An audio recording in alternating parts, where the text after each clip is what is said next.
মাগরিবের সময় ঘুমিয়ে বা শুয়ে থাকা বা খাওয়ার বিধান সম্পর্কে জানতে চাই। নামাজে সানা পড়তে ভুলে গেলে নামাজ হবে কিনা, স্বপ্নে সহবাস করতে দেখলে গুনাহ হবে কিনা, খাটের উপর দাঁড়িয়ে নামাজ পড়া যাবে কিনা, একা নামাজে একামত দেওয়া জরুরি কিনা, স্ত্রীকে গর্ভবতী অবস্থায় সহবাস করা যাবে কিনা, ব্যাংকে ডিপিএস করা কি হালাল হবে, বিয়ের ক্ষেত্রে ছেলে বা মেয়ের ছবি দেখা যাবে কিনা, লোকমুখে শুনেছি জীবদ্দশায় 1 কেজি সুরমা লাগালে সে জান্নাতি, এটা কি সঠিক? নামাজের প্রথম রাকাতে আউযুবিল্লাহ বিসমিল্লাহ সহ সূরা পাঠ করে প্রথম রাকাত শেষ করলাম, দ্বিতীয় রাকাত কি পুনরায় আউযুবিল্লাহ পাঠ করতে হবে না বিসমিল্লাহ পাঠ করলেই হবে? কোরআন মজিদ কি শুয়ে শুয়ে পড়া যাবে?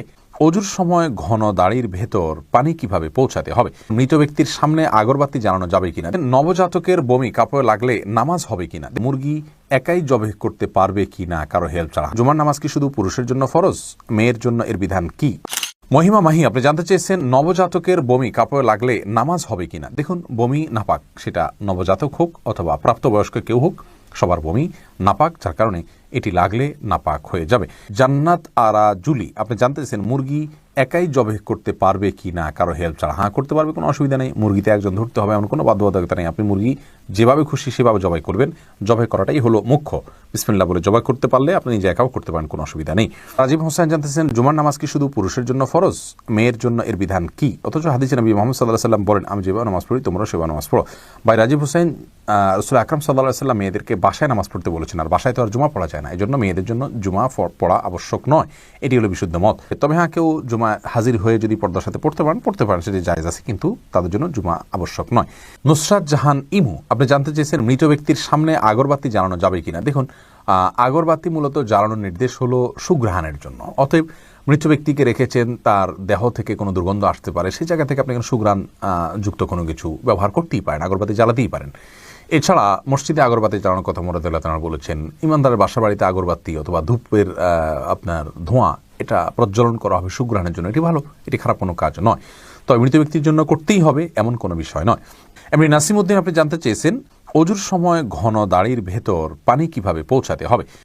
দেখুন, পানি এভাবে কোষ করে ধরে আপনি যদি এভাবে ভিজিয়ে রাখেন তাহলে সেক্ষেত্রে যত ঘন দাড়ি হোক না কেন গোড়ায় চলে যাবে। এরপরে ফারিয়া ইসলাম জানতে চেয়েছেন কোরআন মজিদ কি শুয়ে শুয়ে পড়া যাবে।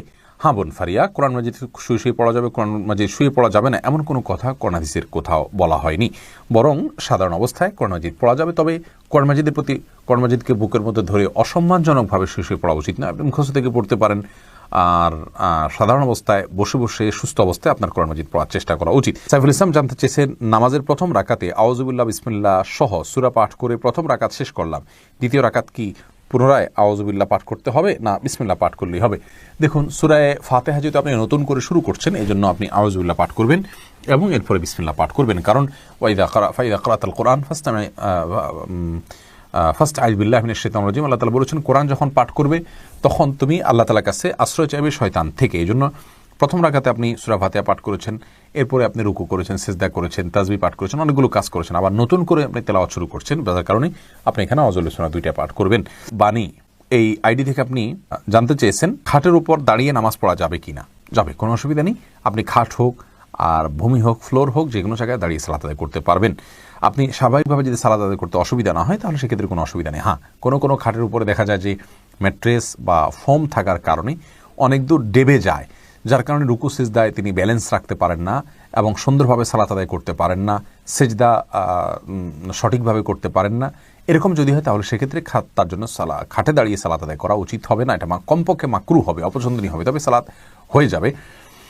যেহেতু সালাত স্বাভাবিকভাবে করতে তার অসুবিধা হয়, শরীরে ব্যালেন্স ঠিক রাখতে পারে না, রুকু সিজদা যথাযথভাবে করতে অসুবিধা হয় এবং মনোযোগও ব্যাঘাত সৃষ্টি হয়, যার কারণে এরকম জায়গায় সালাত করা উচিত নয়। আর যদি এতটা নরম না হয় তাহলে সেক্ষেত্রে সাধারণ খাটে বা চকিতে সালাত আদায় করতে কোনো অসুবিধা নেই। এরপরে বোন সাদিয়া ইসলাম জানতেছেন লোকমুখে শুনেছি জীবদ্দশায় 1 কেজি সুরমা লাগালে সে জান্নাতি, এটা কি সঠিক? না বোন, এরকম কোনো কথা নেই যে 1 কেজি পরিমাণ সুরমা লাগালে সে জান্নাতি হবে। তবে হ্যাঁ, মৌলিকভাবে সুরমা লাগানো রাসূল আকরাম সাল্লাল্লাহু আলাইহি ওয়াসাল্লামের সুন্নাহ এবং সে বিষয়ে নবী সাল্লাল্লাহু আলাইহি ওয়াসাল্লামের সুস্পষ্ট নির্দেশনা রয়েছে, আমরা সুরমা লাগাবো আমাদের সাধ্য অনুযায়ী। তবে 1 কেজি পরিমাণ লাগাতে হবে এমন কোনো কথা নেই, এটি মন গড়া কথা। আয়েশা আহমেদ আপনি ইউটিউব চ্যানেলে প্রশ্ন করেছেন বিয়ের ক্ষেত্রে ছেলে বা মেয়ের ছবি দেখা যাবে কিনা। দেখুন, ছেলে বা মেয়ের ছবি দেখা যাবে বিয়ের ক্ষেত্রে শর্ত সাপেক্ষে, আর সে শর্ত হলো ছেলে মেয়ের ছবি দেখবে, তার কোনো বাবা অভিভাবক বা অন্য কাউকে দেখাবে না এবং দেখার পরে এটি মুছে ফেলবে নিজের কাছ থেকে। এবং মেয়ে ও ছেলের ছবি দেখবেন এবং সেটি ফিতনায় পতিত হয়, ছবি দেখে বাজে চিন্তা হয়, বিবাহ ছাড়া আগ পর্যন্ত সেই সুযোগ যেন না থাকে সেজন্য এটি রিমুভ করে ফেলবেন। এই শর্ত সাপেক্ষে এটি দেখা জায়েজ রয়েছে সম্পূর্ণ বিয়ের নিয়ত যখন পাকাপাকি হয়ে যাবে তখন। আর আজকাল যেমন হয়, আল্লাহ মাফ করুক, তথাকথিত অবৈধ প্রেমের ক্ষেত্রে অনেকে বলে যে আমার বিয়ের নিয়ত আছে সেজন্য আমি দেখছি, আপনি দেখেই যাবেন, এ অধিকার আপনাকে দেওয়া হয়নি। আপনি এক নজর দেখতে পারেন শুধুমাত্র জানার জন্য, বাস এটুকু। এরপরে আপনি সেটার কন্টিনিউ করতে পারবেন না। সজল শেখ আইডি থেকে আপনি জানতে চাচ্ছেন ব্যাংকে ডিপিএস করা কি হালাল হবে? শুধু ব্যাংকগুলোতে ডিপিএস করা হারাম হবে, যেহেতু সেখানে আপনাকে সুদ দেওয়া হবে, সুদ ভিত্তিক লেনদেনের চুক্তি আপনার সাথে হয়ে যাবে সেজন্য। আর ইসলামী ব্যাংকগুলো যদি হয় তাহলে সেক্ষেত্রে বেশ কিছুটা ছাড় রয়েছে এবং সেটি কিছুটা কোনো ক্ষেত্রে এটি সন্দেহের মধ্যে পড়বে, শুবহাতের মধ্যে পড়বে, বাকি মৌলিকভাবে অন্য কোনো উপায় যদি কারো না থাকে এটি নাজায়েজ বা হারাম সরাসরি হবে না, তবে অ্যাভয়েড করতে পারলে সেটাও ভালো, যেহেতু সংশয় বা সন্দেহ সেখানেও রয়েছে। শাহাদাত হোসেন সবুজ আপনি জানতে চেয়েছেন স্ত্রীকে গর্ভবতী অবস্থায় সহবাস করা যাবে কিনা? জি, স্ত্রী গর্ভবতী থাকলে সে অবস্থায় সহবাস করাতে কোনো নিষেধাজ্ঞা নেই। এমডি সোহাগ খান জানতে চেয়েছেন একা নামাজে একামত দেওয়া জরুরি কিনা? জি ভাই, একা নামাজ পড়লেও আপনি যখন একাকী ফরজ নামাজ আদায় করবেন, একামত দিয়ে নামাজ পড়বেন, এ উদ্দেশ্যে কেউ চাইলে আপনার সঙ্গে এসে যোগ দিতে পারে জামাতে। আমরা কিন্তু এটা অনেকেই জানি না। কেউ যদি নামাজ শুরু করে দেন একা একা, তিনি যদি জোরে জোরে তাকবীর বলেন ইমামতের নিয়তে, পরবর্তীতে কেউ এসে তাকে টাচ করে তার পাশে দাঁড়িয়ে জামাতে শামিল হয়ে যেতে পারে, যে কোনো পর্যায়ে, যে কোনো মাঝামাঝি পর্যায়ে এসেও শামিল হয়ে যেতে পারে। তাহলে সেক্ষেত্রে তারা উভয়ে জামাতে সালাত আদায় করার সওয়াব পেয়ে গেলেন। সুজন মুখতার আপনি জানতে চেয়েছেন ইউটিউব চ্যানেলে স্বপ্নে সহবাস করতে দেখলে গুনাহ হবে কিনা? না, এর কারণে কোনো গুনাহ হবে না, কারণ এটি বান্দার ইচ্ছার দিন কোনো বিষয় নয়, বান্দার ইচ্ছাধীন বিষয় নয়, এমন বিষয় জন্য আল্লাহ তাআলা বান্দাকে পাকড়াও করবেন না। মোশাররফ হোসেন জানতে চেয়েছেন নামাজে সানা পড়তে ভুলে গেলে নামাজ হবে কিনা?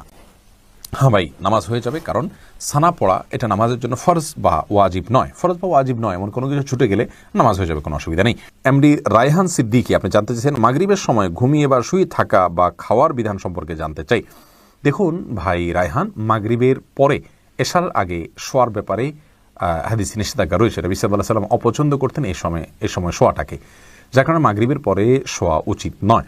তবে যদি কেউ অসুস্থ থাকেন, শরীরে ক্লান্তি থাকে, তিনি শুয়ে আছেন ক্লান্তির কারণে, সেটি ভিন্ন বিষয়, কিন্তু সাধারণ অবস্থাতে এই সময় ঘুমানো নিষেধ, কারণ এই সময় ঘুমাইলে আপনার এশার সালাত তরক হয়ে যেতে পারে। তাছাড়া সকাল এবং সন্ধ্যার সময়গুলো আল্লাহকে স্মরণ করার সময়, জিকিরের সময় যেন এই সময় ঘুমিয়ে কাটাবেন না। শুধু সামান্য একটু শুয়ে থাকা এটা ভিন্ন বিষয়, এটা ইনশাআল্লাহ নিষেধাজ্ঞার আওতায় পড়বে না। মোহাম্মদ আব্দুর রহমান আপনি ইউটিউব চ্যানেলে প্রশ্ন করেছেন আমাদের, সিজদার সময় জুব্বা টাকনুর নিচে চলে যায় তো কি করব? সিজদার সময় চলে গেলে সেক্ষেত্রে আপনি যাতে না যায় টেনে রুকু সেভাবে সিজদা করবেন। দুঃখিত, আমি রুকুর কথা বলছি। রুকুতে অনেক সময় চলে যায়, তাহলে সেক্ষেত্রে কিছুটা টেনে রাখবেন। সিজদার সময় চলে গেলে সেটি আপনার এক তো এখতিয়ারাধীন নয়, আর সেটি কারণে ইনশাআল্লাহ কোনো গুনাহ হবে না, যেহেতু এটি আমার এখতিয়ারাধীন নয় এবং এটিকে আমরা ধরে রাখতে পারবো না। অনেক ছোট ছোট পোশাকও দেখা যায় সিজদার সময় ঠিকই চলে যায় জড়সড় হয়ে, এটি স্বাভাবিক অবস্থা না। সাধারণ অবস্থায় আমরা চলাচলের সময়, দাঁড়ানোর সময় যেন টাকনুর নিচে পোশাক না থাকে